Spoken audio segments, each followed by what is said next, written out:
360 jeunes rejoignent les rangs de l'armée malienne en fin de formation commune de base. Ils ont été présentés au drapeau hier au centre d'instruction de Tibi dans la zone de défense de Ségou. C'est un rêve devenu réalité pour les populations de Kola, Garalo et Massigui. Des forages ont été installés dans ces différentes localités dans le cadre des œuvres sociales du président de la transition. Jeudi 26 mai. Madame, Monsieur, bonjour et bienvenue dans ce 13h. 360 jeunes détenteurs d'armes et de munitions de guerre venus des régions de Ségou, Mopti et Tombouctou rejoignent les rangs de l'armée malienne. En fin de formation commune de base, les nouveaux soldats maliens ont été présentés au drapeau hier, mardi, au centre d'instruction de Tibi dans la zone de défense de Ségou. Fousseini Samaki. Ils sont 360 jeunes ex-détenteurs d'armes et de munitions de guerre ayant volontairement décidé de s'engager dans l'armée malienne. Ces jeunes venus des régions de Ségou, Mopti et Tombouctou viennent de boucler leur formation commune de base au centre d'instruction de Tibi dans le cercle de sang. Les désormais soldats sont prêts à servir l'armée avec loyauté et respect des règlements militaires. En matière d'enseignement, en tactique, l'armement, l'école du soldat et ordre de série, l'instruction sur métier, le règlement du service dans l'armée, la sécurité militaire, le service en campagne, l'organisation du terrain et camouflage, l'hygiène et sécurisme, l'instruction civile et morale, le droit international humanitaire. Les recrues de cette troisième vague du recrutement spécial 2022 ont bravé les rigueurs et les exigences de la formation commune de base. Ils seront mis à la disposition de l'armée de terre pour la défense de l'intégrité territoriale. En rejoignant les FAMA, vous avez donc fait le choix de tourner définitivement la page de la violence communautaire et de vous inscrire dans la voie de l'unité du Mali et de la sauvegarde de son intégrité territoriale. À cet égard, vos anciennes activités ne peuvent plus avoir droit de cité dans notre institution, car vous êtes désormais des soldats maliens avec des valeurs à défendre. Cette initiative de l'état-major général des armées permet de lutter contre la prolifération et la circulation des armes, mais aussi de lutter contre la précarité de l'Afrique juvénile.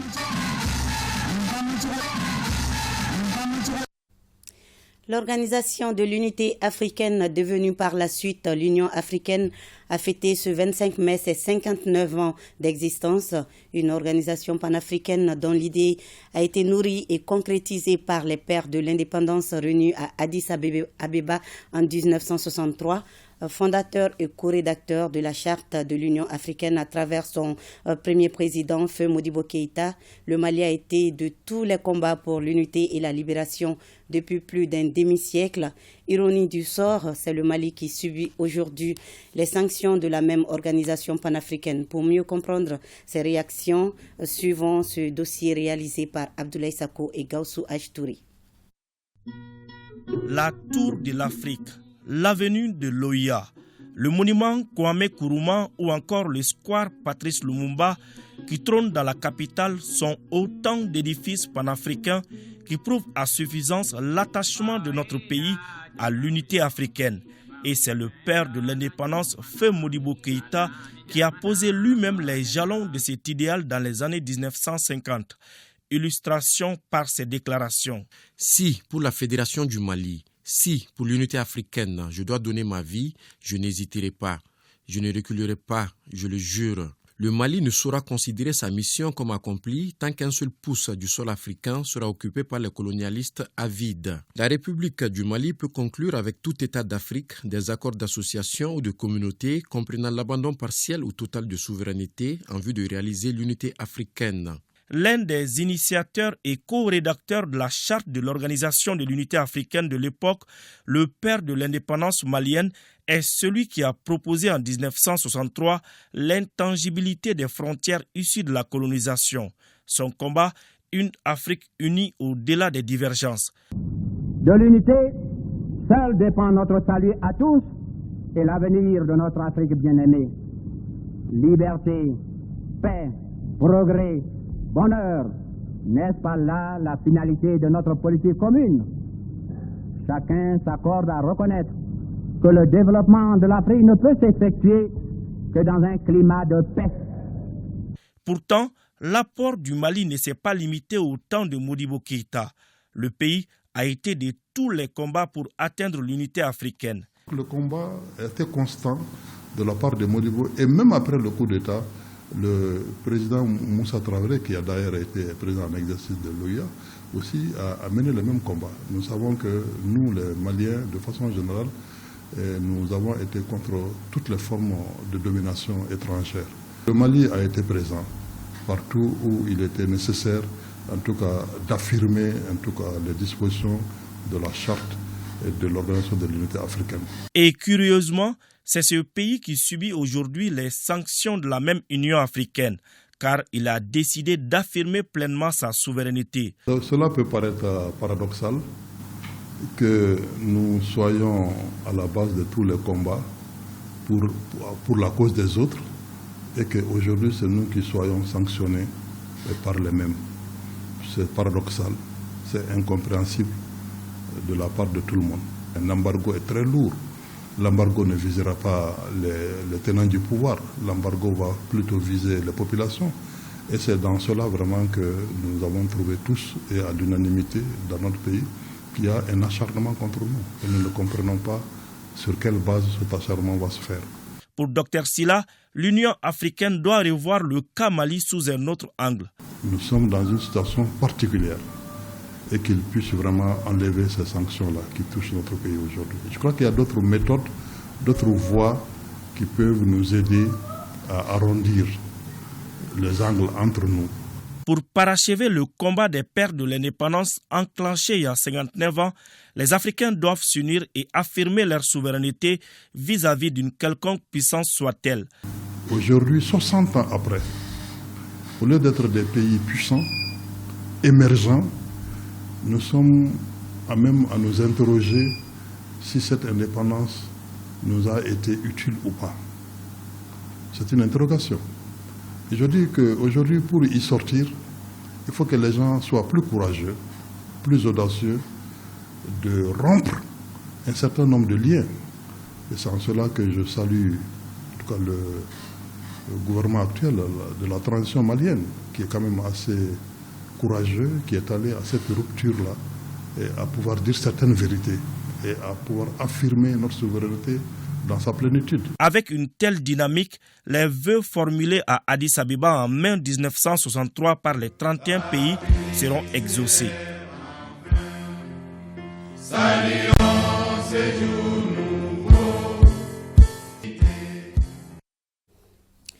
Le Conseil communal des jeunes de Tombouctou, en collaboration avec l'Institut malien de recherche Action pour la paix IMRAP, a organisé une activité de sensibilisation sur l'importance de la collaboration avec les forces de sécurité et de défense. L'activité a mis en compétition les collèges et les lycées de la commune urbaine de Tombouctou. Reportage Al-Mustafa Traoré et Mahamadou Askoufari.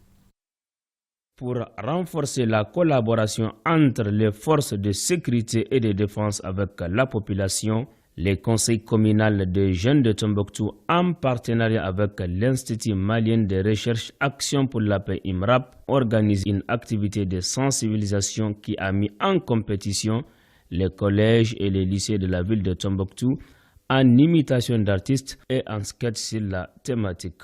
IMRAP est un de nos partenaires privilégiés qui nous a soutenus dans le cadre de la réalisation de ce projet de sensibilisation et d'orientation sur l'importance de la collaboration entre les FDS et la population civile de Tombouctou. Cette activité est d'une importance capitale car elle permettra d'instaurer un climat de confiance civilo-militaire en milieu scolaire. Cette deuxième édition s'adresse aux collèges et aux lycées afin qu'eux aussi puissent faire ce concours sur les rôles et les responsabilités de la population et des forces de défense et de sécurité.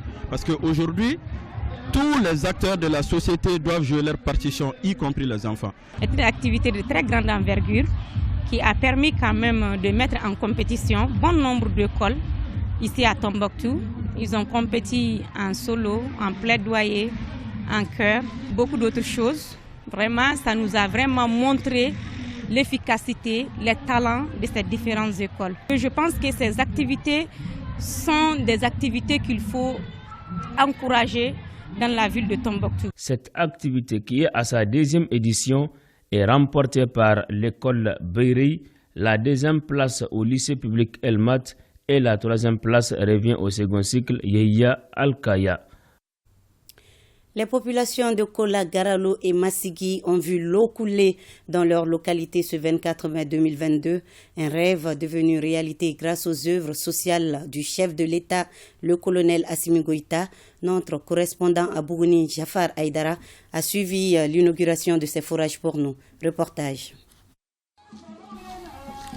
Kola, Garalo, Massigui dans le cercle de Bougouni, ces localités confrontées à une pénurie d'eau depuis des années ont vu l'eau des forages couler. Cela grâce aux œuvres sociales du président de la transition, chef de l'État, son Excellence le colonel Assimi Goïta, ce jour 24 mai 2022, une date inoubliable pour ces populations qui rêvaient de cet instant de bonheur. Nous sommes très ravis d'avoir ces châteaux parce que quand je me rappelle dans mon enfance, ma mère parcourait une distance de plus de 15 km pour aller chercher de l'eau au fleuve. Et de quelle qualité vous en doutez. Donc c'était de l'eau turbide qu'il fallait laisser décanter pour nous permettre de la boire après. Si aujourd'hui, on peut sans coup férir avoir de l'eau à partir d'un château à quelques 10 mètres de notre concession, je pense que nous pouvons que nous en réjouir. Et au nom de toute la population de Kola, nous félicitons grandement le président de la transition.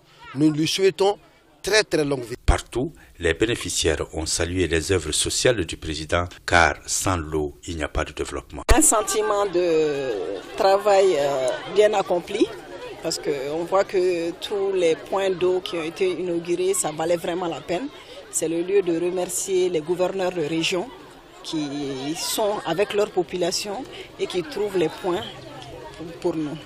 Et ici, c'est un centre de santé communautaire. On sait que la santé ne peut pas marcher sans eau. Donc, ça vient à point nommé. Le président de la transition, le colonel Assimi Goïta, a en cœur tous les Maliens. Et la programmation a été faite de telle sorte que tous les Maliens auront de l'eau de Caille à Kidal. Auparavant, la délégation présidentielle a rendu visite aux chefferies pour leur expliquer l'intérêt et le respect du président de la transition, chef de l'État, son Excellence le colonel Assimi Goïta, aux légitimités traditionnelles de notre pays. Ceux-ci ont formulé des bénédictions pour le président et pour le pays. Un forage a également été inauguré hier mercredi dans le cercle de Kangaba. C'est une réalisation du Centre d'assistance et de promotion des droits humains CAPDH et ses partenaires. Il va permettre d'améliorer les conditions de vie et de travail dans la maison d'arrêt et dans le groupe scolaire Soundiata Keita de Kangaba. Envoyés spéciaux Mohamed Sangaré et Makanjakiti.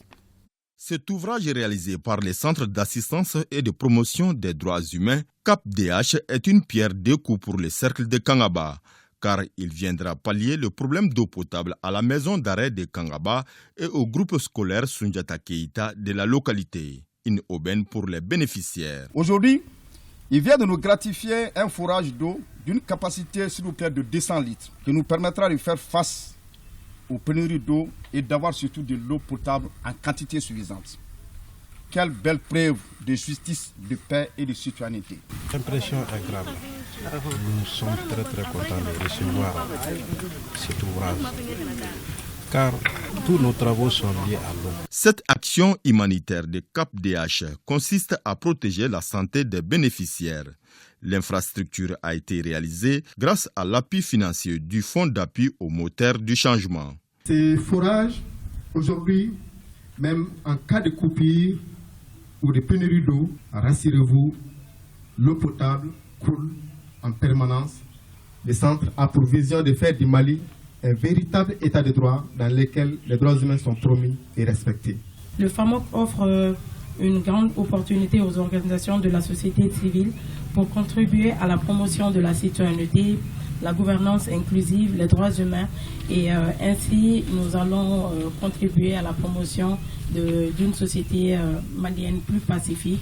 Grâce à cette réalisation de CAPDH, l'eau potable coulera désormais à la maison d'arrêt de Kangaba et au groupe scolaire Soundiata Keita. Et c'est le programme Benkadi qui va améliorer la résilience des groupes vulnérables aux effets des changements climatiques à Kolokani. Il s'agit d'un programme sur l'atténuation et l'adaptation aux changements climatiques dans la région de Koulikoro. La phase régionale a été lancée ce mardi. Envoyés spéciaux à Kolokani, Souleymane Sidibé et Sidi Modibo Dambeli. Le programme Benkadi est désormais opérationnel dans la région de Koulikoro. Benkadi est une initiative de la société civile africaine visant à améliorer l'efficacité des politiques publiques en matière d'adaptation au changement climatique et d'atténuation de ses effets.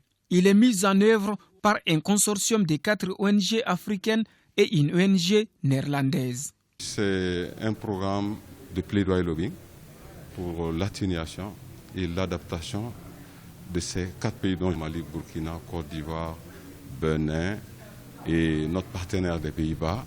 Et l'objectif, c'est vraiment à rendre nos communautés les plus vulnérables, c'est-à-dire les femmes, les jeunes, les personnes handicapées, leur donner du pouvoir. On s'attend vraiment qu'à la fin de ce projet, qu'on puisse amener notre pays à prendre des décisions fortes, à prendre des initiatives fortes, à amener les gens à changer de comportement pour beaucoup plus de résilience de nos communautés. La phase régionale de Koulikoro concerne 6 communes du cercle de Kolokani. Nous sommes prêts à accompagner ce projet pour avoir un résultat parfait.